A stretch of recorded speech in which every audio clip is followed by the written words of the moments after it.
Guernica by Pablo Picasso. Look at the horse in the middle. A hidden image of a skull can be seen forming from its nostrils and teeth. There are other symbols like this throughout the painting. When Picasso was asked what it all meant, he wouldn't explain. This bull is a bull, this horse is a horse, he would reply. And no matter how many times he was asked, he refused to say any more. Guernica is regarded as the most powerful anti-war painting in history. But most people who see it find it confusing. It doesn't look like a normal war painting.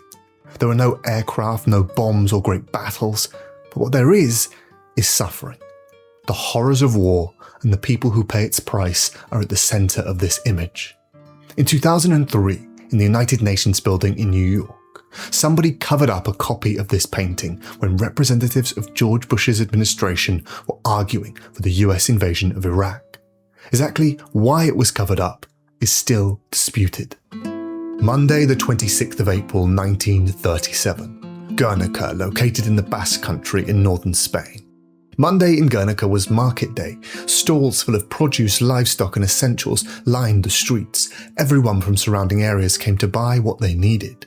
But due to the Spanish Civil War, most of the men were away fighting, so the streets of Guernica were full of women, children and the elderly.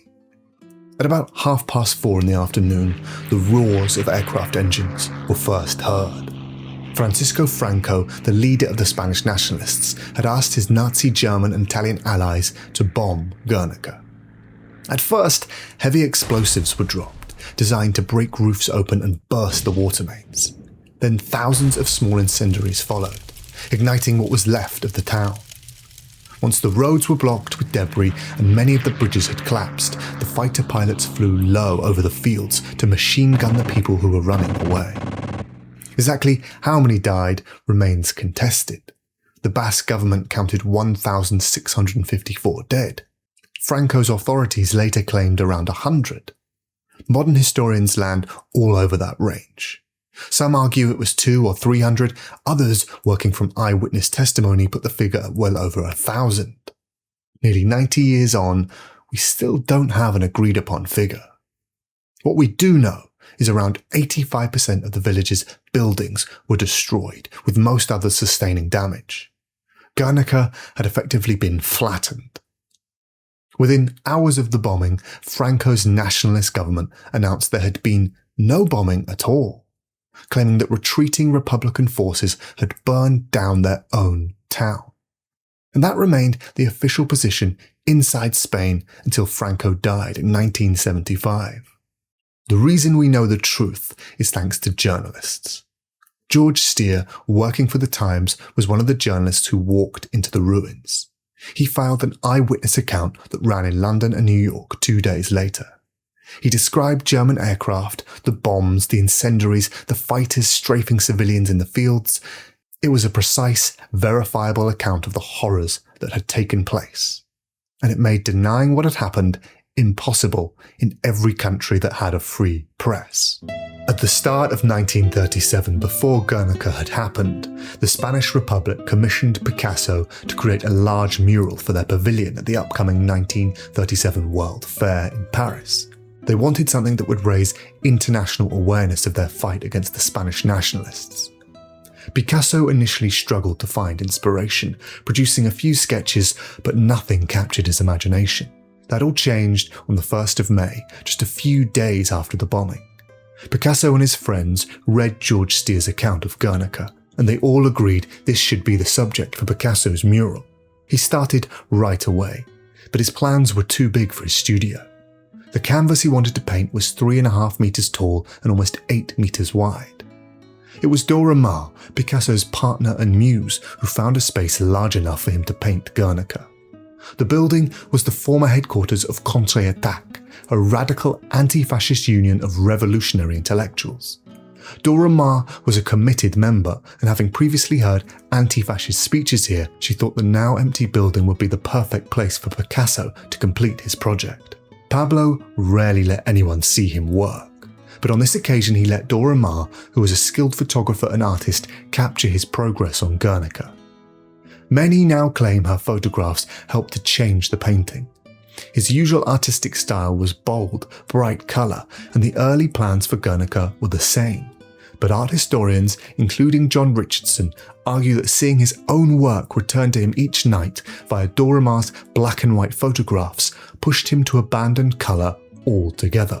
The paint he used for this mural also matters. He had a matte house paint created that was specially formulated to have as little gloss as possible. Normal oil paint shines, but he didn't want this to shine. He wanted this to look like a giant black and white printed page straight out of a newspaper. Thanks to Doremar's photographs, we can watch Guernica being made. On the first day, the core structure of the image is sketched out, and the bones of the painting barely shift after this point. The bull's head, the burning buildings, and the woman holding her child all stay in the same place. But many of the other details and characters change, and the most revealing part is what Picasso removed. The first few drafts of the painting contained a clenched fist at the centre. We can see it here, look. This was a well-known symbol of anti-fascism and communist solidarity, but Picasso ultimately decided to remove it. Why? Many speculate that he didn't want the painting to be overtly political. If he included the fist, critics would instantly lump it in with communist or Soviet propaganda. Picasso wanted the focus of the image to be on the victims, giving a stage to the suffering endured on that day. Not everyone thought Guernica was clever. Some Marxist critics attacked the painting for lacking political commitment and offering no vision for a better future. Which is fair. After all, he purposely removed political symbols from his plans. Interpretations of Guernica contradict each other constantly. Everyone sees different things in this painting. Let's start with the two largest figures on this canvas. The art historian Patricia Failing put the problem well. The bull and the horse are old Spanish characters, and Picasso used them across his whole career to play wildly different roles at different times. The bull has been read as Franco, as fascism, as brutality, as Spain itself, and even as Picasso himself, as he was obsessed with bulls. What's right or wrong, we'll never know, as Picasso refused to tell us. Other parts of this painting are easier to decode. On the left, beneath the bull, a grieving woman whose face is twisted in agony holds her dead child. The bull's tail appears to be on fire, billowing smoke into the scene. At the centre, a horse writhes in agony, pierced by a spear. The hidden image of the human skull that we talked about earlier can be seen forming from its nostrils and teeth. Beneath the horse lies a dismembered soldier, his severed arm clutching a broken sword from which a small flower blooms. To the left, on the soldier's open palm, a mark that echoes the wounds of Christ can be seen. Above the horse, an electric bulb blazes in the shape of an eye. To the right of the scene, a woman's head and a long arm reach through the window. She grasps an oil lamp and gazes upon the unfolding scene with horror. Below her, another woman staggers forward, her eyes fixed on the light. On the far right, a fourth woman throws her arm up in terror as buildings burn behind her. The screaming tongues of the grieving woman, bull and horse are replaced by daggers spiking from their mouths. Some interpretations are well-founded, others pure speculation. The rows of small marks scored across the horse's flank are often read as newsprint, on the grounds that print is how Picasso learned about what happened in Guernica. Spanish speakers often point out that the word for light bulb, bombilla, sits one syllable from bomba, Spanish for bomb, leading many to interpret the light bulb as a bomb. Neither theory is confirmed because the only man who could confirm them spent the rest of his life declining to. We could read Picasso's refusal as evasion, but what if ambiguity was actually his goal? Think about the alternative. If he included the fist or declared it was all about the Spanish Civil War, then his critics and political opponents would have instantly dismissed it. Instead, he painted an image with no specific date or place or side. And I think this is why it survived so long and still remains relevant today. We look at Guernica and see the suffering that stems from every war, past and present. It's not just about 1937 or Franco or fascism. It's about the universal suffering humans inflict upon each other.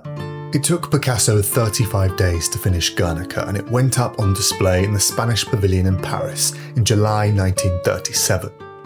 It drew little attention, and the few who did see it gave it mixed reviews. Some Spanish officials, embarrassed by the modernist style, lobbied to have it taken down. The pavilion's own organisers had to argue for it to remain. The world's most famous anti-war painting flopped when it was released. What saved this painting was its journey around the world. Over the next few years, Guernica went on tour with the goal of raising awareness of the Spanish Civil War. It arrived in Britain and was sent to Leeds, Liverpool and then Manchester, where it was reportedly hung in a disused car showroom. In London, it went on display in the Whitechapel Gallery in the east of the city. The price of admission to see Guernica at the Whitechapel wasn't just money. Visitors were asked to bring a pair of good boots or shoes to be sent to the Spanish front. Hundreds piled up in front of the mural. In 1939, Franco and the Nationalists claimed victory in Spain, establishing full control of the country.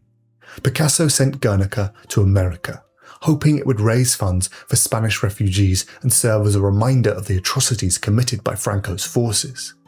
Picasso entrusted the mural's safekeeping to the Museum of Modern Art in New York.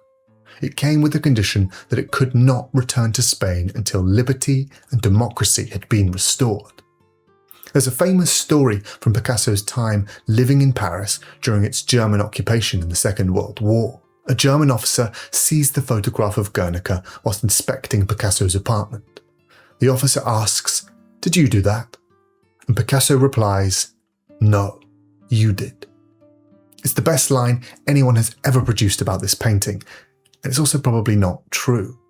There are multiple versions of this story, each with different officers and no reliable witness. But does that really matter? It perfectly captures what people want to be true about Guernica, and that's what we should take from it. After Franco's death in 1975, Spain transitioned to a democracy, and in 1981, Guernica finally arrived in Spain. That first year it went on display behind bomb and bulletproof glass, and nearly 1 million people flocked to see it. And today it hangs on full display in the Museo Reina Sofia in Madrid. In 1985, a full-size tapestry of Guernica was hung at the United Nations headquarters in New York, placed there as a brutal reminder to all UN members of the consequences of war. But it was covered up by a large blue curtain in 2003, when representatives of George Bush's administration were arguing for the US invasion of Iraq. Exactly why it was covered up is disputed. Some claim the TV crews had asked for it to be done because the lines and screaming figures made for a poor backdrop, and the horses' hindquarters sat directly above the speakers' heads. Others claim US officials had it covered up, not wanting to be seen in front of Picasso's famous anti-war painting while trying to justify their own war. Either could be correct. I know which one I believe. But there's one truth we can agree on. Somebody on that day in 2003 looked at this painting of a horse and a bull and 4 women and decided it needed to be covered up. Painters spend their whole lives desperately trying to create images that can't be ignored. And in 35 days in 1937, Picasso painted one so powerful it had to be hidden. If you enjoyed this, check out my video on why the screen is not screaming, and subscribe for more videos where I explain art.